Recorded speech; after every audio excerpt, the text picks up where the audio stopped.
everyone, welcome to this edition of Culture Mosaic, a weekly culture journal that brings you the latest update on the Vietnamese cultural and entertainment scenes. On behalf of VTV International and Culture Mosaic team, I wish you a Merry Christmas and Happy New Year.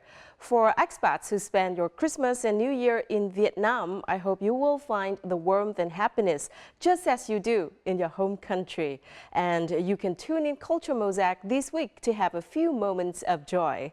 So in this week's episode, we'll learn more about the traditional Vietnamese way of singing to express feelings between couples. Through reciprocal melodies accompanied with drum beats, love and affection surely is expressed with rhythm that is so captivating. Biologists can turn into artists simply just because their illustration of insects are so unique and vivid. We'll meet one like that in our On the Mic and see how she has inspired viewers through her illustrations of Vietnamese insects. Last but not least, let's go to Huế, the ancient capital of Vietnam, and learn more about efforts to preserve traditional products made from local natural ingredients such as cỏ Bàng, a local kind of grass. So let's start our journey coming your way in just a minute. Hát chống quân, Vietnamese reciprocal singing to express love. Vietnamese insects radiantly illustrated by Russian biologists. Efforts to preserve traditional products made from cỏ Bàng in Huế City.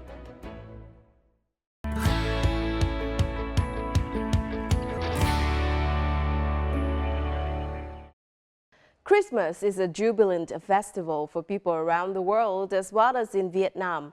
With Christmas approaching, a festive atmosphere is felt around every corner of the country, with dazzling and colorful Christmas trees and sparkling lights and decorations on every street, church, and shop.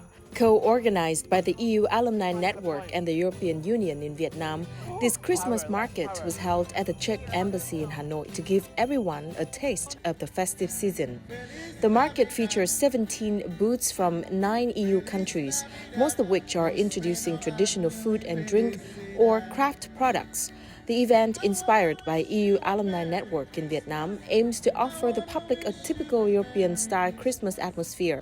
Part of the profits from this fair will be used for charity and community activities, with the wish for a season full of light and happiness. Merry Christmas! The Hanoi Department of Culture and Sports recently opened an exhibition at the Imperial Academy, Vietnam's first university at the Temple of Literature. The exhibition showcases over 200 documents and artifacts. The items and artifacts portray the establishment of the Imperial Academy. The display has 2 sections, an indoor one which shows historical events during the Lý, Trần Ho, Lê Mạc, the revival of Lê Dynasty and Nguyễn dynasties, and the contemporary period, while the outdoor display sheds light on the lives of students during the feudal era as they took the national exam and returned home after passing it with the highest scores. The ASEAN Music Festival 2022 kicked off in Hội An in the central province of Quảng Nam with the participation of 14 troops from ASEAN member countries. The event is part of activities held to close out National Tourism Year Quảng Nam 2022 and to mark the 55th founding anniversary of ASEAN this year. Each troop will participate in a general art program that will run for 40 minutes to 45 minutes and includes vocal and instrumental music of varying styles and genres. Medals will be awarded to outstanding performances and artists. The event aims to promote cultural and artistic cooperation between Vietnam and other countries in the region, as well as people-to-people exchanges. Ho Chi Minh City will open a spring flower market at Bình Đông Wharf from January the 6th to the 21st of next year. The market is expected to be bigger and better than previous ones and aims to provide people with a fun place to visit during the Lunar New Year or Tết holiday. The market will feature nearly 600 selling points at the Wharf and 70 others along a nearby road. In addition to local suppliers, sellers from well-known flower, ornamental plants, and fruit-growing localities such as Đà Lạt, Chợ Lách, Mỹ Tho, and Vĩnh Long will also take part in the market. Additionally, there will also be art performances, displays of landscape and miniatures, local specialties, 5-foot trays, as well as food courts for visitors. Vietnam was honored as Asia's Best Culinary Destination 2022 at the 3rd Annual World Culinary Awards by the World Travel Awards. With its fascinating food heritage and history, distinct and unique flavors, iconic recipes, and well-known delicacies, Vietnamese cuisine is known for its harmonious blend and ability to balance a wide range of flavors. Its charm spreads to every street corner and is beloved around the world, constantly attracting food lovers to come and visit the country for a chance to enjoy the authentic experience. Previously, the Michelin restaurant rating system announced the launch of the Michelin Guide in Hanoi and Ho Chi Minh City. Being evaluated and ranked by such a prestigious and trusted company is considered a historical turning point for Vietnamese cuisine.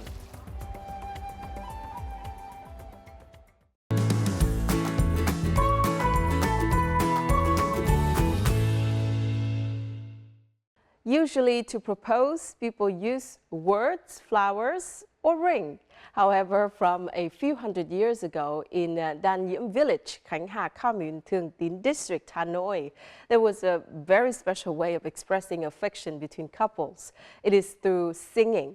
They use hát chống quân, a reciprocal singing type to express their feelings.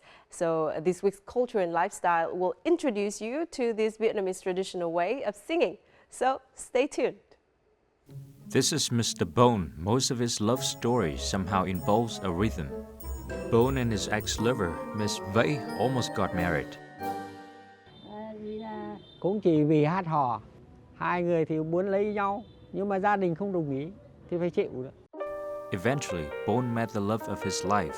Though his wife passed away long ago, she is still present in his stories to strangers. Their love story also had something to do with music. Bà ấy hát là tôi cũng say mê, tôi cũng yêu. Vì thế tôi mới lấy bà nhà tôi. Tình cảm vợ chồng tôi thì quyến luyến. And the music that helps many boys and girls in Dan Nhiễm Village, Khánh Hà Commune, Thường Tín District express their love is called trống quân or drum singing. People in Dan Nhiễm Village do wholesale for a living. Those busy making ends meet, they still manage to make time to practice singing together.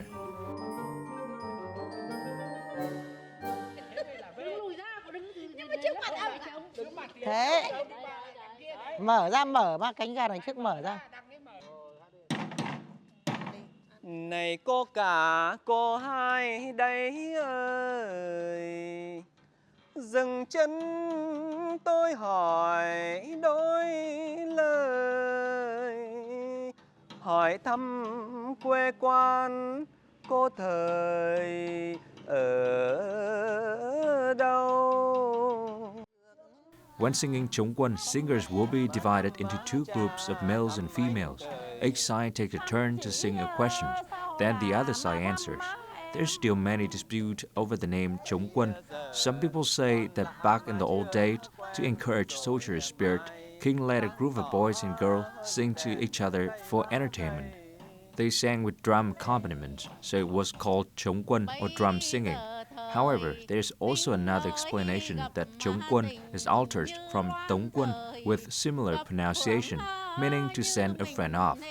Trống quân is a form of singing and storytelling. The verse in the song must follow the rules of Vietnamese tone, making the lyrics smooth and charming to express one heart.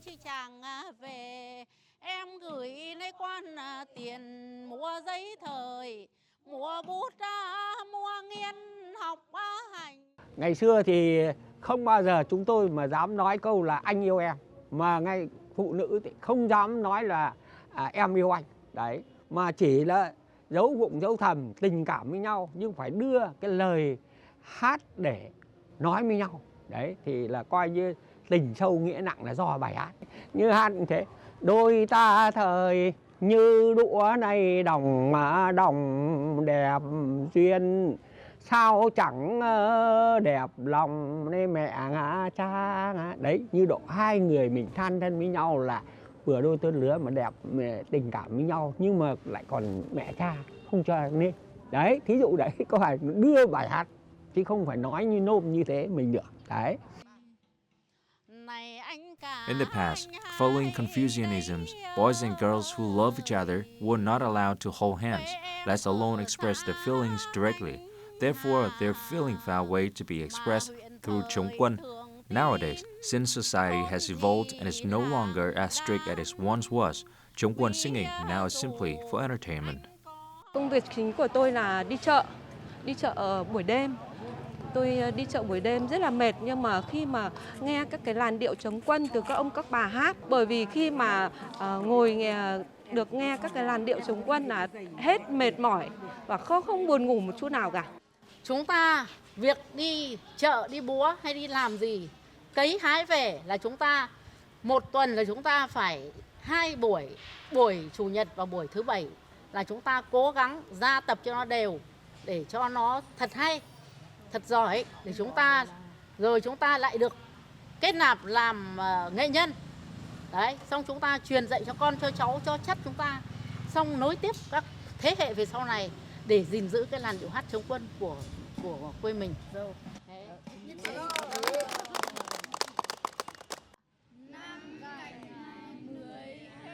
Hát lại này.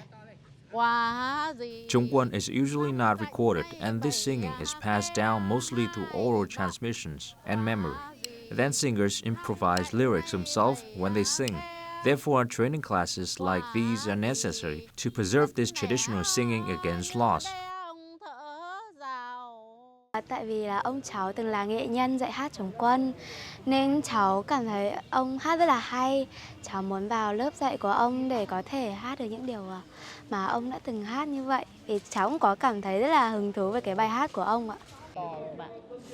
Đêm qua thời em tát nước ngao đình bỏ quên chiếc nón ở cạnh mẫu đơn. Khi mà đã dạy cho các cháu trẻ con này là rất là khó, vì là các cháu nó đang là cái tuổi đam mê, nó chơi bời, nó nghịch ngợm, cho nên là khi chúng tôi dạy thì chúng tôi phải truyền dạy cho các cháu từng câu từng chữ. Các cháu nó bập bẹ nó hát được rồi là nó đã hiểu biết về cái làn điệu hát trống quân này rồi, là chúng tôi rất là mừng. With a love for traditional art and persistence, the beautiful voice singing trống quân, an ancient rhythm that is no longer relevant to the present life, has still been heard with full of hope and vitality.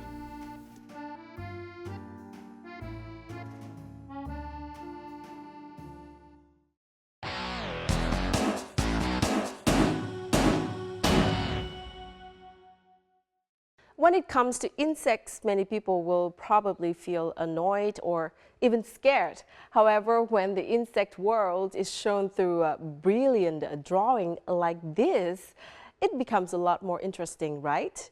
But one special thing, the author of this painting series is not a painter, but a Russian biologist. So in today's On the Mic, we'll have the chance to listen to Irina Semenyuk's story about her connection with Vietnamese jungles and admire the meeting between science and art through her unique insect illustrations. Longhorn beetles, scolio wasp, hawk moth caterpillar. The insects that we normally feel apprehensive about suddenly become fascinating in this set of illustrations. Unlike the scientific illustrations of plants and animals in research books, these paintings have only sufficient accuracy, but have liberal, strong lines and vibrant colors, helping to elicit more emotions from viewers, especially children. The author of this painting series is Irina Semenyuk, a Russian biologist who is currently doing research in Nam Cat Tien National Park, Dong Nai Province. After years of drawing and compiling, she has had enough materials to open an exhibition and publish 2 picture books for kids, all the while carrying on with her research work in the jungle. Thank you, Irina, for joining our show today. Thank you so much. Now, first, I have to say that your illustrations are really beautiful, and they have interesting color schemes and a lot of personality to them, given that they are insects. And also, it's very rare to see that coming from a person of science. So have you been drawing for long, or is it just something that you picked up while you're on a job as a biologist? For me, it was natural to become a scientist, but also I really love to draw. I was drawing since my very early childhood, and so when I came here, if I live and doing my scientist all the days, of course I have a bit of free time. So I started to draw because it's really impressive, and I wanted to show it to other people. Since I'm Russian, not much Russians are able to came here to watch it by their eyes. And even more, even people who are able to come here, like tourists, they just simply don't know about how wonderful it's here. So, insects, a very interesting topic to choose to draw because I think that, insects are not really something that many people like. So, why insects specifically? It's very popular to take care about tigers, about monkeys, about birds. I know it's also very important, but a lot of people are doing it. But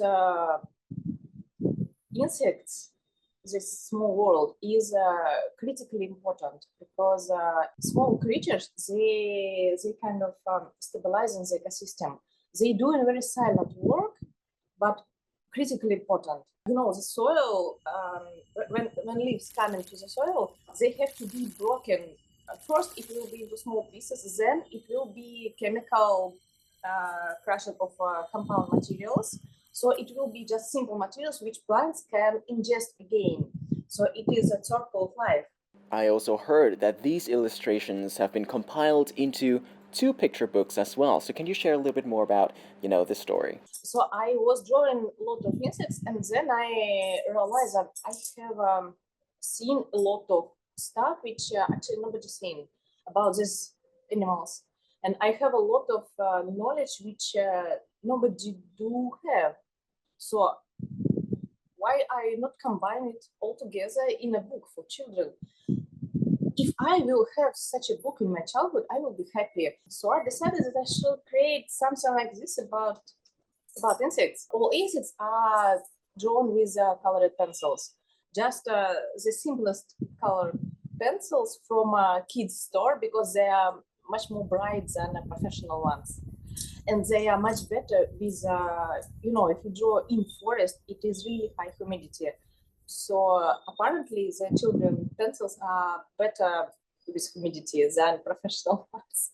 Coming to Vietnam in 2008 to complete her graduation thesis, Irina fell in love with Vietnam's forests and decided to stay here to study since 2014. For nearly 10 years, she has lived mainly in the harsh environments of the tropical jungle. However, Irina has never once felt discouraged, because the strange insects here are her endless source of inspiration. Now let's go back to, where it all started. So you've spent 10 years in Vietnam studying its jungle and nature. So why did you make the decision, and why Vietnam specifically, while you can choose, literally anywhere else in the world?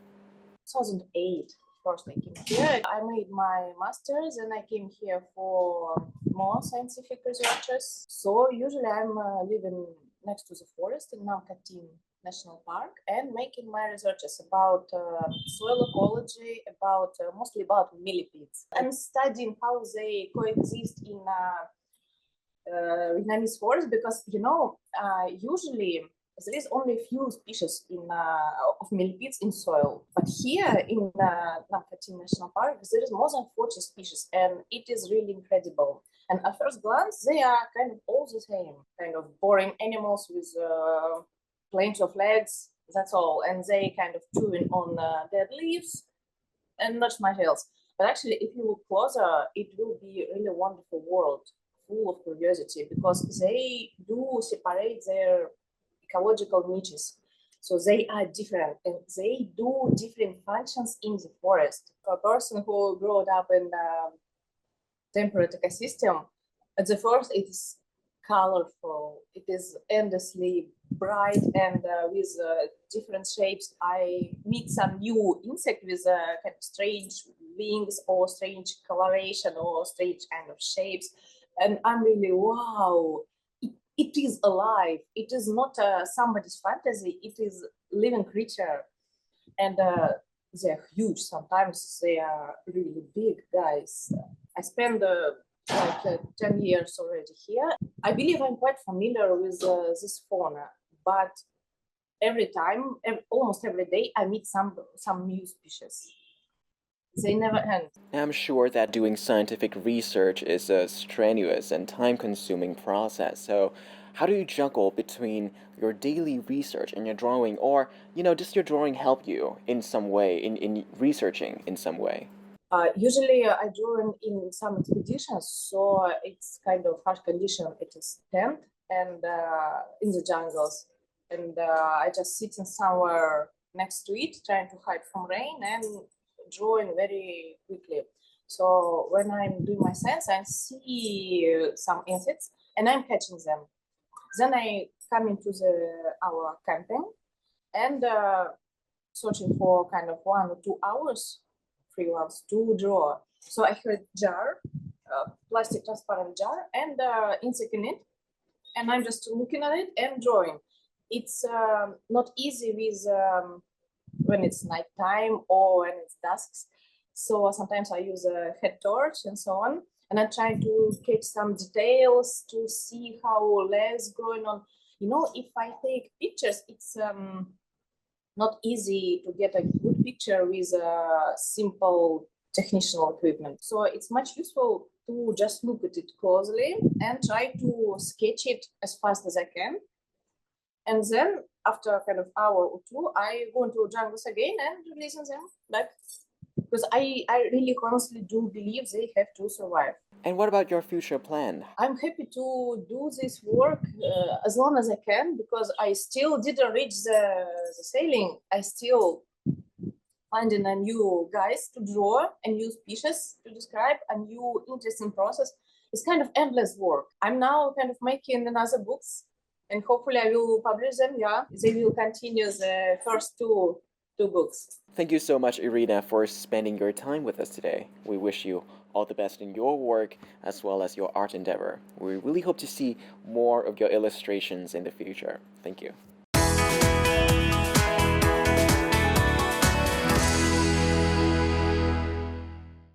For hundreds of years, Phò Trạch village in Phong Điền district, Thừa Thiên Huế province has been well known for its traditional handbags and mats that are made with cỏ Bàng, a type of sedge. But as time has passed, these products have gradually faded and possibly would soon disappear. Hồ Thị Sương Lan is passionate about traditional Huế products and has found many ways to transform cỏ Bàng into impressive, unique products that can be used in modern life. So let's join today's Connecting Cultures to learn more about this interesting story.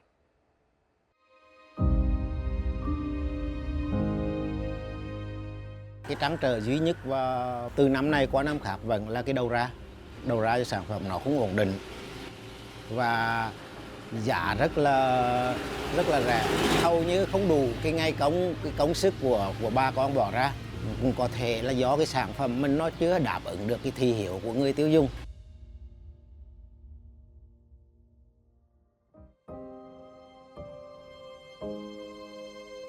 Tôi thật gặp rất nhiều khó khăn chứ. Thứ nhất là tôi thấy cô chủ nói với tôi là rất nhiều người về làm rồi, nhưng mà cô chủ thấy không có điều. Khi thì làm rất nhiều mà khi thì không làm. Cho nên tôi nghĩ họ rất cần cái sự nhất quán và sự điều đặn. Thì cô chủ nói cũng tháng 1,5 triệu 2 triệu, thì tôi nói bây giờ nếu như con về làm, cô chủ có thể tăng thu nhập lên 5-6 triệu thì có vui không? Thì cô chủ cười, chứ cô chủ cũng chưa có tin mình vào những ngày đầu tiên đâu. Đối với người nông dân thì mình không có thể nói nhiều được, cho nên tôi đã bỏ tiền ra để tôi đặt hàng. Và bất cứ cái hàng nào cô chủ đăng lên tôi cũng lấy hết, tôi chưa bao giờ trả lại bất cứ một cái hàng nào. Hồ Thị Sương Lan did not give up and bought bang grass that was knitted by a few small households. Afterwards, she studied the market and thought about how the value of the product could be increased. After many days of thinking, Lan came up with an idea to create a different shape for bang grass and turn them into creative products such as backpacks, hats, wallets, and artistic handbags, featuring diverse designs and high aesthetic value. Và thiết kế theo cách của chúng tôi. Có những cái túi thì chúng tôi chỉ lấy một cái miếng đệm thôi, và chúng tôi lên đây chúng tôi từ cắt rập và từ phối kết đủ thứ loại phụ liệu, có thể là cườm, có thể là ngọc trai, có thể là da, có thể là vải, và cũng có thể là những cái miếng inox để làm cho sản phẩm nó được thay da đổi thịt. Tới là làm sao để đưa cái nghệ thuật vẽ vào.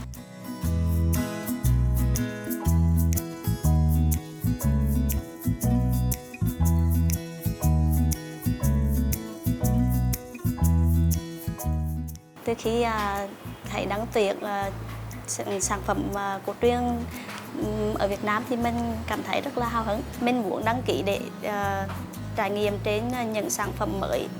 Là lúc vẽ thì mình thường là mang các họa tiết của Việt Nam, ví dụ như là hoa lá, mà mình cũng có thể vẽ các hình con vật.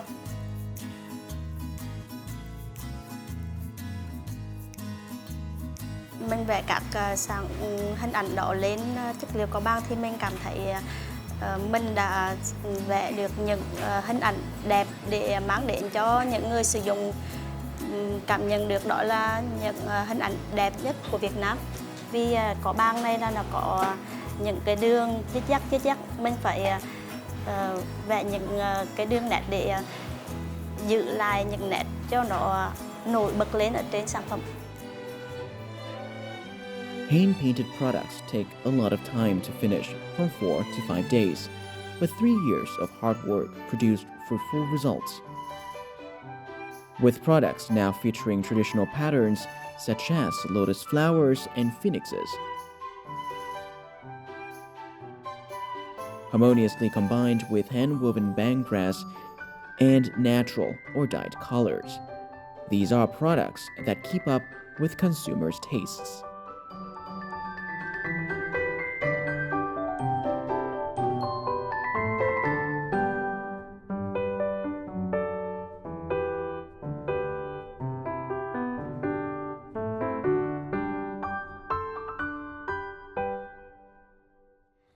Được bán ra tung ra thị trường là mấy cô phấn khởi lắm, có cuộc sống ổn định hơn, vui lắm. Cái này là cái nghề truyền thống của làng Phật Trạch đó. Trước đây bạn ít, giờ có bạn được hơi nhiều, bạn nhiều thì vui chứ, họ mua nhiều mừng chứ. Với cái nhiệt tâm, với cái sự mà bền chí và nỗ lực kiên định thì tôi nghĩ là người nông dân họ cũng rất là phối hợp với tôi. Chính vì thế cho nên các cái chặng đường tôi đi về sau nó dần dần mở ra được nhiều cái cơ hội hơn, và tôi thấy rất tự hào về điều đó.